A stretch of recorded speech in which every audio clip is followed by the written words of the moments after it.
Hello students, स्वागत है हमारे YouTube channel casing study group में। मैं Kamlesh Singh physics class second year के लिए वैद्युत द्विध्रुव के कारण वैद्युत क्षेत्र की तीव्रता के लिए हम लोग काम कर रहे हैं।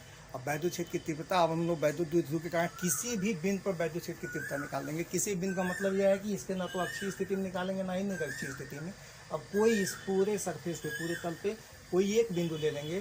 तो बिंदु कैसे लिया गया? बिंदु लिया गया जो यहाँ से थीटा कोण पे है और आर दूरी पे, पोलर कोऑर्डिनेट में लिया गया इसको, आर और थीटा। तो इस द्विध्रुव से थीटा कोण पे और बिंदु ओ से कितनी दूरी पे? आर दूरी पे बिंदु पी है। तो इस बिंदु पी पे वैद्युत क्षेत्र की तीव्रता का मान कितना होगा, इसके लिए आज हम लोग इस वीडियो में बात करने वाले हैं। तो इस आर्टिकल को करने के लिए अब हम लोग को के पास जो है इसके पहले का जो दो आर्टिकल्स था, अक्षीय स्थिति में वैद्युत क्षेत्र की तीव्रता और निरक्षीय स्थिति में वैद्युत क्षेत्र की तीव्रता, उन दोनों का उपयोग जो इसमें हम लोग करेंगे। कैसे करेंगे? तो जो ये वैद्युत द्विध्रुव है, वैद्युत द्विध्रुव आघूर्ण है, इस आघूर्ण को हम लोग दो घटकों में वियोजित कर लेंगे। ऐसे दो घटकों में वियोजित करेंगे जिसका आंशिक मान जो इस पी के बराबर हो, और वो जो दो घटक इसके बनाएंगे वो दो घटक जो परस्पर लंब घटक होंगे। लंब घटक मतलब इस थीटा कोण के साथ जो घटक मिलेगा हम लोगों को इस दिशा में, वह लिया जाएगा पी काश थीटा, और जो इसके ऊपर लंब घटक मिलेगा वह लिया जाएगा पी साइन थीटा। ध्यान रखेंगे, घटक यहाँ बनाना है किसको? घटक बनाना है इस वैद्युत द्विध्रुव आघूर्ण को। वैद्युत द्विध्रुव आघूर्ण सदिश राशि, इसलिए इसके दो घटक बनाए जा सकते हैं।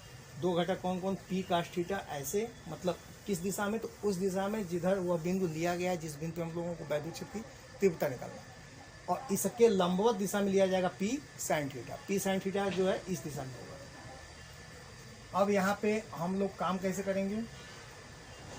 तो नोट्स बनाते समय आप लोग इसको लिख लीजिएगा कि किसी बिंदु वैद्युत क्षेत्र की तीव्रता निकालने के लिए जो वैद्युत द्विध्रुव आघूर्ण होता है उसको हम लोग दो समकोणीय घटकों में वियोजित कर लेते हैं। एक समकोणीय घटक उस बिंदु की ओर लेते हैं जिस बिंदु पे हम लोग को वैद्युत क्षेत्र की तीव्रता निकालनी होती है, उसका मान पी काश थीटा होता है। फिर दूसरा घटक जो है इस पी काश थीटा का लंब घटक होता है और उसका मान जो है पी साइन थीटा के बराबर होता है। इससे फायदा क्या होगा? फायदा ये होगा कि जो पी काश थीटा होता है, पी काश थीटा के अक्षीय स्थिति में ये बिंदु पी है, और अक्षीय स्थिति में वैद्युत द्विध्रुव का जो वैद्युत क्षेत्र की तीव्रता होती है वह होता है E1। और E1 किधर होगा? तो सीधे इस द्विध्रुव से बाहर की ओर। और पी साइन थीटा के निरक्षीय स्थिति में पी काश थीटा ऐसे है और पी साइन थीटा ऐसे है, तो इसके निरक्षीय स्थिति में वैद्युत द्विध्रुव होगा। तो निरक्षीय स्थिति का वैद्युत द्विध्रुव आघूर्ण मान लिया, तीव्रता मान लिया जाए E2, तो उसकी दिशा जो है इधर होगा।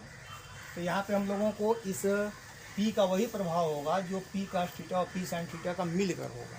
लेकिन यहाँ पे यह जो दो E1 और E2 मिले, ये दोनों परस्पर क्या होंगे? दोनों परस्पर लंब होंगे।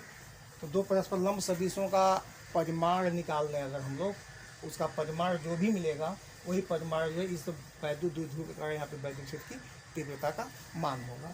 कैसे निकालेंगे परिमाण? तो परिमाण निकालने के लिए E1 E2 से हम यहाँ पे एक समानांतर चतुर्भुज बनाएंगे, और यहाँ पे परिणामी तीव्रता का जो मान होगा वह E1 और E2 के E1 square plus E2 square के योग के बराबर होगा। E1 square plus E2 square कहाँ से आया?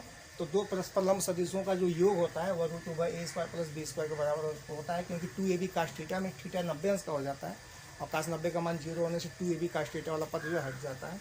तो वही ए की जगह पे E1 और b की जगह पे E2, जहाँ E1 बराबर कितना होगा? तो E1 जो है अक्षीय स्थिति का वैद्युत क्षेत्र की तीव्रता है और इसका मान होगा K into 2p cos theta by r cube. अक्षीय स्थिति की वैद्युत क्षेत्र की तीव्रता 2p होता है, तो p की जगह यहाँ p काश थीटा है तो 2p cos theta by r cube अक्षीय स्थिति में हो गया। और E2 का मान कितना होगा? E2 का मान होगा K into p sine theta by r cube, क्योंकि ये निरक्षीय स्थिति में, और निरक्षीय स्थिति का वैद्युत क्षेत्र की तीव्रता होती है उसका मान जो है p बाई आर क्यूब होता है। p की जगह p साइन थीटा है, इसलिए p साइन थीटा बटे आर क्यूब निरक्षीय स्थिति का मान है। अब इन दोनों मानों को उठा के यहाँ पर रख दिया जाएगा, तो E बराबर हो जाएगा कितना?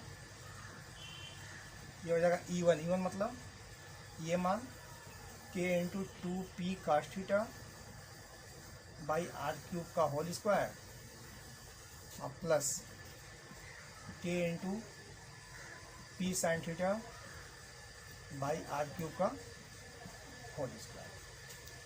अब इसके आगे बढ़ेंगे लोग तो देखिए यहाँ पे ध्यान से, के पी बाई आर क्यूब इसमें भी है, के पी बाई आर क्यूब इसमें भी है। इन दोनों को इस कोष्टक से कॉमन लें हम लोग, यहाँ पे मिलेगा के पी बाई आर क्यूब का होल स्क्वायर बाहर निकलेगा, जो बच जाएगा तो के पी बाई आर क्यूब निकल गया, 2 cos थीटा बच गया, 2 cos थीटा, तो 2 cos थीटा का होल स्क्वायर प्लस यहाँ के पी बाई आर क्यूब निकल गया, यहाँ बच गया साइन, यहाँ हो जाएगा साइन थीटा का होल स्क्वायर। अब इसको हल करेंगे लोग तो यहाँ देखिए, के पी बाई आर क्यूब का होल स्क्वायर है तो मतलब वर्ग भी है, वर्गमूल भी है, तो ये राशि निकल जाएगी बाहर, के पी बाई आर क्यूब, और इधर जो है 2 का स्क्वायर करेंगे तो 4 cos स्क्वायर थीटा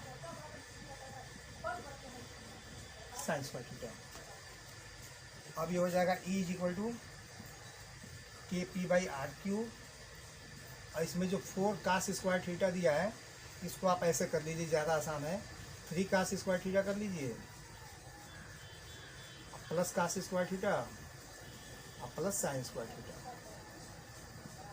ये 4 cos स्क्वायर थीटा को 2 भाग में तोड़ लिया गया, 3 और cos, तो cos square plus sine square, त्रिकोणमिति में इसका मान होता है 1, तो हो गया के पी बाई आर क्यूब और रूट ओवर इसका मान हो गया 1 प्लस 3 cos स्क्वायर थीटा।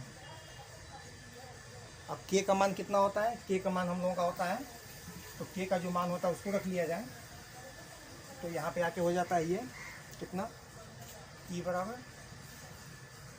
के पी बाई आर, ओ अभी तो इसका के का मान रखना है ना, के का मान रख के इसको हल किया जाए, बार बार लिखने की कोई ज़रूरत नहीं है।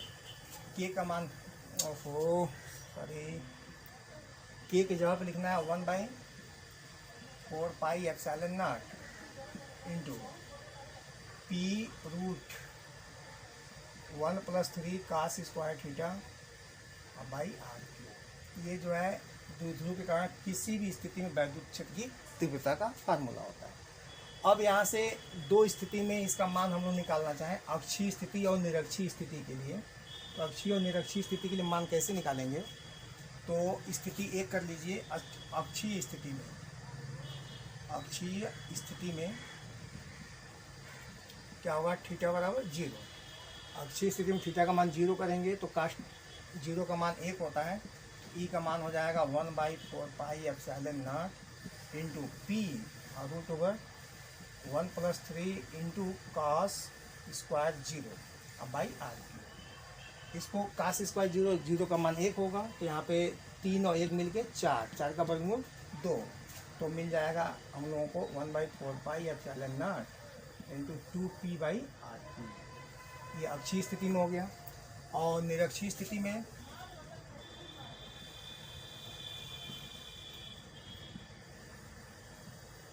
क्या होगा, थीटा बराबर 90 अंश, तो ये ई का मान हो जाएगा 1/4 pi epsilon naught into p और रूट 1 प्लस 3 cos स्क्वायर 90 बटे cos 90 का मान होता है 0, तो ये पूरी की राशि 0 हो जाएगी, बचेगा 1 का वर्गमूल 1, तो बचेगा कितना, तो बचेगा यहाँ पे E is equal to 1/4 pi epsilon 0 into p by, यहाँ पे ये दोनों स्थिति के लिए हो गया। तो ये है हम लोगों का वैद्युत द्विध्रुव कारण वैद्युत क्षेत्र की तीव्रता। अगले वीडियो में द्विध्रुव के कारण द्विध्रुव को किसी वैद्युत क्षेत्र में घुमाने में किया गया कार्य या उसमें संचित ऊर्जा, इन सब चीज़ों पर अध्ययन किया जाएगा। आज के वीडियो में बस इतना ही। Okay, thank you.